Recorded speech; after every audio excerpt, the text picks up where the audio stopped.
জুলাই সনদ বাস্তবায়নে বিএনপি তাদের অবস্থানে অনড় রয়েছে। দলটির মতে সংকটের দায় সরকার ও ঐক্যমত্য কমিশনের উপর বর্তায়, কারণ কমিশনের সুপারিশ ও সনদের মধ্যে অমিল রয়েছে। বিএনপি আলোচনায় অংশ নিলেও নোট অফ ডিসেন্ট অন্তর্ভুক্ত না হওয়ায় সরকারের প্রস্তাবকে তামাশা বলছে। দলটি আইনি পদক্ষেপ ও গণতান্ত্রিক আন্দোলন চালিয়ে যাওয়ারও ঘোষণা দিয়েছে।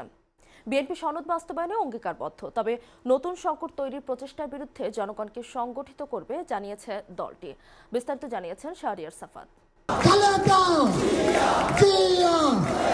জুলাই সনদ বাস্তবায়ন নিয়ে নিজেদের অবস্থান অনড় রেখেছে বিএনপি। দলটির নীতি নির্ধারকদের মতে বর্তমান রাজনৈতিক সংকটের মূল দায় সরকার ও জাতীয় ঐকমত্য কমিশনের ওপর বর্তায়, কারণ সনদ বাস্তবায়নে কমিশনের সুপারিশের সঙ্গে দলগুলোর ঐকমত্যে স্বাক্ষরিত সনদের মিল নেই।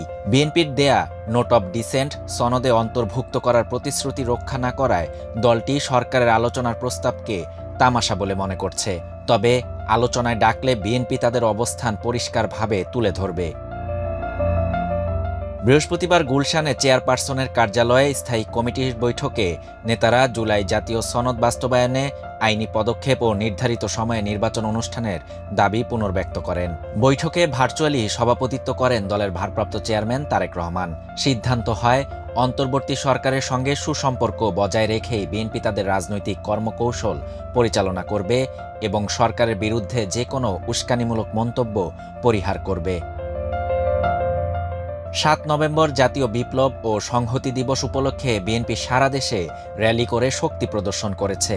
দলটির নেতাদের দাবি, এই কর্মসূচির মধ্য দিয়ে তারা নির্বাচনের আনুষ্ঠানিক কার্যক্রম শুরু করেছে এবং দেশের মানুষকে বার্তা দিয়েছে যে নির্বাচন বানচালের ষড়যন্ত্র সফল হবে না।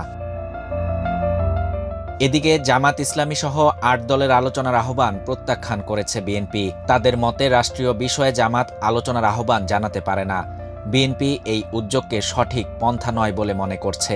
একই সঙ্গে বিএনপি সতর্ক করেছে যে নির্বাচনের প্রক্রিয়া বানচালের যে কোনো চেষ্টাকে তারা রাজনৈতিক ষড়যন্ত্র হিসেবে দেখবে।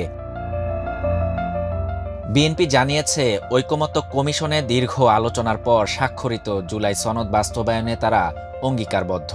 তবে নতুন প্রশ্ন তুলে সংকট তৈরির চেষ্টার বিরুদ্ধে তারা গণতন্ত্রকামী জনগণকে সংগঠিত করবে। নেতারা বলেন, সনদে বিরোধী দলের অতিরিক্ত প্রভাবের সুযোগ রাখলে নির্বাচিত সরকারের কার্যকারিতা নষ্ট হবে এবং সাংবিধানিক ভারসাম্য নষ্ট হওয়ার আশঙ্কা তৈরি হবে। তাই এসব প্রস্তাবে বিএনপি নোট অব ডিসেন্ট দিয়েছে। শাহরিয়ার সাফাত, বাংলা নিউজ 24।